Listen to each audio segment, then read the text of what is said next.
Landon, what really stood out to me, man, from watching your highlight video is just your touch on the ball. Just throwing that two ball, throwing where you needed to be, just being a former quarterback. I appreciate that kind of stuff a little bit. When guys can throw a good ball, because you see some guys that do and some guys that don't. And I've kind of seen all over the spectrum, from the high school ranks to the college ranks, everything in between. And I always appreciate when a guy can throw a good ball. Okay, now my suggestions for your highlight video are the following. The first thing on your information slide at the beginning, okay, it looks very good, all the information you have. The only thing I would maybe switch out is put your X account instead of your Instagram. Or if you want to leave your Instagram and add on an X account, do that, okay? Because a lot of coaches really go to X, okay? They use X to communicate, to follow on kids, especially the visibility, with off-season things and stuff like that. So that would be a big one to have on there, all right?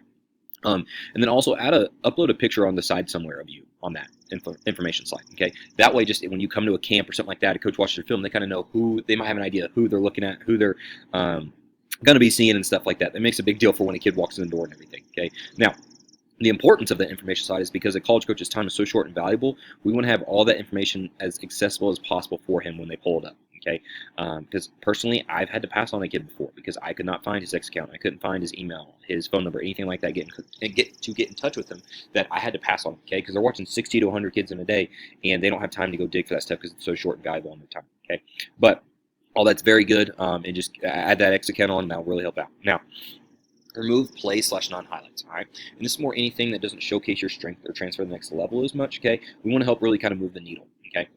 And so say you're a 10 on coach's board, all right? And we take a few of these plays out and boom, maybe you bump up to an 8, 5, or higher, okay? And that's kind of what I'm looking for, all right? So some of these are like touchdowns, okay, on here. You got like your swing touchdowns, bubble touchdowns, stuff like that, depending on your timing of your film, okay? Because your film really needs to be within 3 to 4 to max of 5 minutes, okay? So we've got to trim that thing down because I've seen good films be between 2 to 3 minutes, all right? It just depends on the quality rather than the quantity of plays that we put in. Okay, and so like even some of your, like I said, there was the rolling out and kind of jumped backwards and stuff, and it was kind of little late behind to the receiver touchdowns and the swing and bubble touchdowns. Like those ones you can leave on there if you have the time to put in your touchdown sections, but I would take those out because you've got other good touchdowns on there. Okay, because like to go on this 441 marker right here, all right, and this is not a bad play whatsoever. Okay, I want you to understand these things. Whenever I'm talking about all these plays, they're not bad plays, but it's just compared to your other clips, that was a hitch. Okay, or if you were trying to throw the out, whatever one it was, okay? But it's just one of those deals that yes, is it a big play or could be a big play, but sometimes compared to some of your other plays, it may not seem as big. And so we want to make sure we take out those ones that are like the 5-yard outs or the hitches or just the bubbles, stuff like that, okay? Because we want to kind of keep the coach's attention, okay? And then there was one like at the 550 mark that you just really couldn't see, ran behind us from the sideline view, you just couldn't see it very well. So I take that one out as well, all right? Next, make sure you remove the background sound on your plays, okay? And we don't, for future-wise, don't add in any captions or the spot shadows that say wait for it or anything like that or watch this, nothing with words, and then no background music, okay? Now, the reason we want to remove the sound and all of that stuff I just talked about is because we don't want to have anything that's going to distract that college recruiter from evaluating your film. Okay, like I said, he's watching 60 to 100 kids in a day, just like you. He gets locked in and in his zone, and we don't want him to have any type of difference evaluating your film compared to the next guy's film because you might have background sound and the other one doesn't. Okay, so we just want to make sure we take care of that. Next, how the film is going to flow. Okay, kind of the sequence of plays. All right. We kind of have this into sections, okay? And within each section, we want to go everything from pass to run. Being a quarterback, we're going to go pass to run, okay? Now, on these sections, all right, we're going to have long TDs, okay? Start off with your long TDs, then we're going to go to your short TDs, anything basically your 25 and in type of stuff, okay? Red zone type stuff. Then your explosives, anything 15 to 20 plus yards down the field, and again, pass to run, and then movement, okay? Anything rolling out that's maybe not necessarily that explosive play on there, okay? But rolling out, having to step up, having to scramble, stuff like that, okay? And then remaining offensive highlights. And this is more anything that's not necessarily an explosive play and not a movement play, but still showcases what you can do, okay? And I'll show you an example of what I got on there and what I think you should start off with. So now on these, I put timestamps on what I believe you should start off each section with. Okay, now they're all going to be passes because, like I said, we got to go pass to run. So you want to put so like here on your long TDs, I put 20-second mark as to me is your top pass play. All right, for your long touchdown. Okay, just because of the rolling out, having to do some things, directing traffic. All right, boom, great ball there. Okay, that's one that's going to catch the coach's attention. So now we want to go to the 101 mark to me, and we'll put this play next. All right, because like I said, we want to keep that coach's attention. Got to keep him watching. Okay, what's coming next? What's coming next? That's why I want to go with the long TD stuff. Okay, great ball there. And I know you had another one too later on, all right? So keep those ones coming. So you just keep tapering from there until you get to, you're kind of, okay, I'm at a good stopping point. Now I go to my short TDs, all right? Kind of the same thing. Put what, the 145 mark here, okay, for our short TD, all right? Kind of show what we can do. Boom, get rid of it quick, right where it needs to be, away from the linebacker or away from the safety, away from the corner, okay? And then boom, as soon as you taper those, go to your explosives, kind of the same thing. So on your explosive plays now, we'll start with the 113 mark here, okay? 113, 114, okay? Boom, great sneaking ball. Right over the linebacker, in between the safety. That's that touch I'm talking about. Yeah, did we have semi-rollout? But to me, the explosive is going to come over our rollout stuff, okay? They want to see big plays. They want to see fireworks. That's what offense is all about. That's what people watch nowadays for all NFL, college. They want the fireworks, okay? Now, go to your movement side of it, all right? Right here, okay, the 402 mark, okay? Kind of showing what we can still do, all right? Like I said, not an explosive play, but 10-yard play. Boom. That's a good rollout. Got pressure in the face. What are we going to do when pressure's in our face? We still got to deliver a ball. We're going to throw it away or give it to our guy down the field. Okay. It's a great job there. And then going to the 208 mark. Okay. The last one, kind of your main offensive highlight here. All right. Boom. 1, 2, 3. Ball's gone. Nice little out route. Okay. On time. Sometimes those out routes like that, the digs. Okay. That's the type of stuff we're looking for. Sometimes, and I think you had a hit or a slant on there as well. That's the type of stuff, but like when you're doing swings or bubbles or hitches, like those are ones we do all the time. That should be something you should be able to do in your sleep. Sometimes with that, you got pressure, dig, stuff like that. That's the type of stuff we're going to really look for more within that remaining offensive highlight. Okay, so just add your X count for your information slide. Remove those plays. Make sure we get that time down within 3 to 4 to max of 5 minutes. Okay, change up the sequence of plays. All right, and overall, this will provide a more dynamic highlight view for college coaches. Now, after going over the game film feedback, let's take a look at what divisions you should target. Okay. And I'm basing this off the most recent highlight video, which is exactly what college coaches are going to do, all right? And where the athlete can receive a scholarship right now, okay? And with that being said, though, I want you to understand, this is a current evaluation opposed to a projected evaluation, okay? I'm going off the film and the graduation year and everything else right now, all right?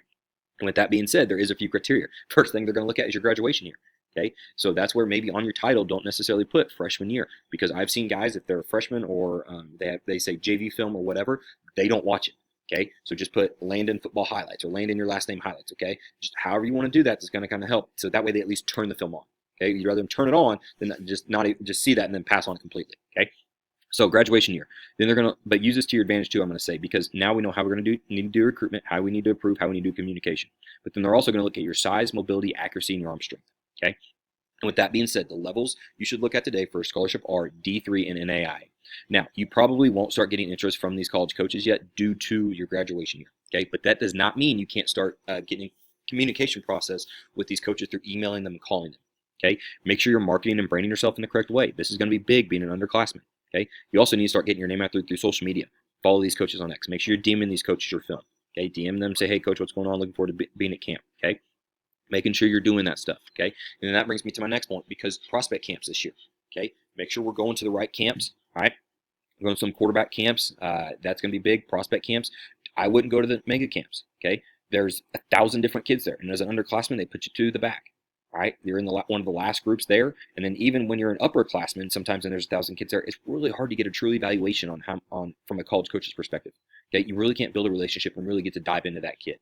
All right, so that's where sometimes the smaller camps, not as many schools, more one-on-one camps, those ones kind of pay more dividends, better put our money towards. Because then you're going to start, you can introduce yourself to that coach easier. You can develop a relationship with that coach easier. Okay, and then once you do that, with that relationship, they're gonna remember you throwing those one-on-one stuff. Remember you throwing the 7-on-7 stuff, doing the mechanic drills, stuff like that. Then you send them that mid-season highlight. They're gonna have their relationship with you, and they're gonna know who they're watching. Okay, so that's gonna be a big deal. But here's the deal: how can you also attack these levels to get better? All right, my suggestion to improve your game that translates to college football and possibly a higher division are the following. The first thing is accuracy. Keep working on catch and throw drills. All right, simulating throwing bubbles, fast screens, quick game. Working on drop drills, starting from the ground up. Because if your feet are right, everything else has got a good chance. Okay, mechanic drills. Aim small, miss small. In college football, those windows get smaller as the defenders get faster. Okay. Film study. This is going to be big. That's that football IQ that comes into play, because it's learning to lead the receivers open at all 3 levels by knowing where your windows are going to be at based on the coverage you're getting from the defense, based on the concept you guys are running as an offense. Okay. Next, arm strength, core and leg strength, which is going to help create more throwing velocity. You can do this through squats and exercises that deal with explosion for that power. Okay. It's all about starting from the ground up, because if we've got more zip, we can account for those faster players. Okay. Footwork with shuffle and weave with between and over bags. Okay. Figure eight with cones, gap pressure simulation. Make sure while you're doing these, have a good base. Okay. Have a football in your hand. This is going to help with your mobility and your pocket awareness. All right. Which can help translate to the college level. Because college coaches are looking for quarterbacks who are mobile in football today, but and also who can extend plays with something breaks down. All right, ball security, having that thing high and tight. Can't protect the football, okay? Your chance of playing is going to go down. You can do this stuff when you're doing forward drills or sprints, okay? Flexibility, pre and post training stretching. If you guys don't do this as a team, you need to do it on your own. That's part of that individual work. And as a quarterback, you understand that side of it. All right. This is going to help prevent injury. And here's the deal with that: is your best ability is your availability. Because if you're dinged up and nicked up over these next few years, that's going to hurt your chance of video, which will then hurt your chance of an offer. All right. You turn that around and say you're in college, you're dinged up and nicked up, that hurts your chance on the depth chart. So you got to make sure you're taking care of your body, especially as a quarterback. Okay. Take it from a former quarterback. You've got to take care of your arm. Okay. That's your way for college. That's for college football. We've got to make sure we're taking care of our arm. All right. So these improvements, though, are what our quarterback college coach will look at. So double down, do all these things, hit it hard, and if it translates to your video, this can help you level up your evaluation and possibly have an opportunity at that D2 level.